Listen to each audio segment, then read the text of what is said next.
I loved the first season of DP. Season 2 took me some time to watch it, but is it as good as season 1? Let's find out.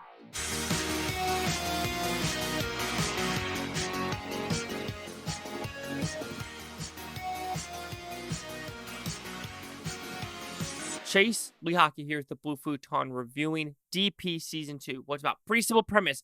We're in the DP unit in South Korea where they're going after deserters that were in the military. This season, however, we're going more in depth of things that happened in the past and the overall Korean unit and what they're trying to cover with everything that has occurred in the past that kind of ties in with Season 1 and what is going to occur if Season 3 happens. So, did I like this show?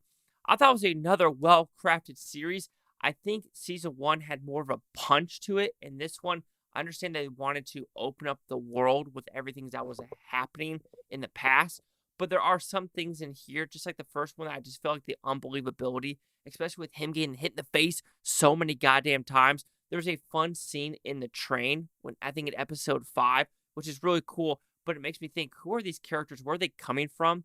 And this overall arch of, like, the military, trying to hide all these crimes, are just trying to say, we fucked up with speed and, shit kind of happens. And, kind of true and all on some levels.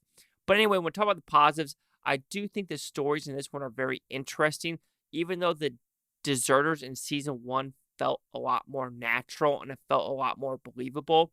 This one, there's weird ones about stolen identity, about a person who is gay and then wants to become a female singer and to go to London and going to these weird identity and like passport issues. And it felt that one didn't really connect with a lot of things I was going. And I understand what they're trying to do with connect to the past. Because like I said, each story in this series connects to the past. Episode 1, 2, 3, 4, 5, 6. And it's very interesting. I think the show sucks you in the first 2 episodes. Because just like season 1, the ending was a oh shit ending with a suicide, and this one starts up with a oh shit mass murder, shooting, and you're like, oh shit, we're actually going there. And so that's the first 2 episodes. Episode 3, like I said, is more of the gay character. Episode 4, 5, 6 goes into the lines of this other deserter, this security council, as well as the military trying to cover shit up from the past. Especially this one at a DP zone, which I found that one probably to be the best episode because it puts you in the shoes of the South Korea versus North Koreans and what they're actually trying to do at the DMZ zone, which is very, very interesting about what they actually go through. And I think that episode really is good about, maybe there are some things in the military where it's like, this guy, if we told the truth, benefits wouldn't go to some people. And I know that is the case for some military things where it's like, if we like suicide, even with insurances throughout the day or throughout any kind of thing, is if you commit suicide, your insurance is kind of void and your family members don't get benefits. And that's with military insurance, as well as I'm pretty sure if you go to MetLife, all the other insurances out in the civilian world. And so there is interesting pros and cons of like, do you hide something to make sure someone's family members get benefits? And it does do that, double-edged sort of like, ooh, do you really hide it? Or do you kind of say, sucks to suck, even though that person had a miserable time and you made other people's lives living hell, you're going to get nothing in return. That's very interesting. I do think, like I said, episode 5 and 6 kind of goes into unbelievable territories where this guy gets hit in the face way too many times and not get a broken jaw, a broken bone, a broken eye socket, a broken nose, a fractured skull. It's just like, yo, you are fucking done. And I don't know how you're still making it from point A to point B to point C. It's just like, whoa, just calm down a little bit. And there are I want to say interesting, but there are flashbacks or Easter eggs of things that happened in season 1. And a lot of it is more of like, ooh, do I remember? Especially this post-credit scene at the end of the series about a guy with a scar. I was like, I don't really remember that character.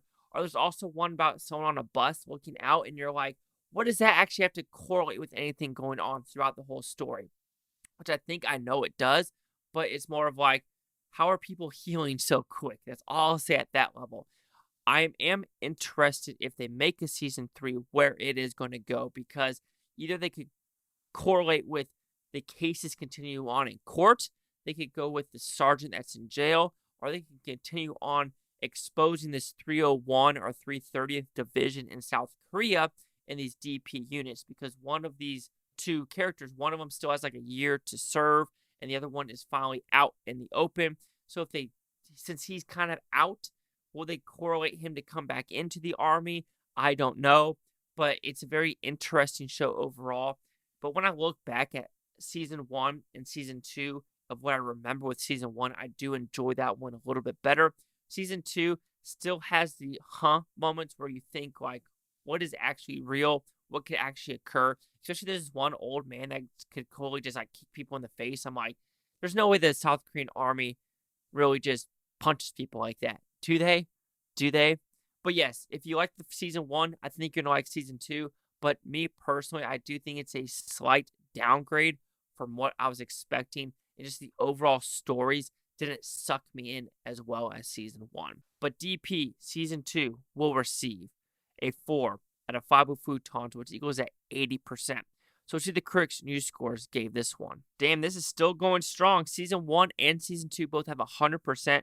Season 2 has 6 critics.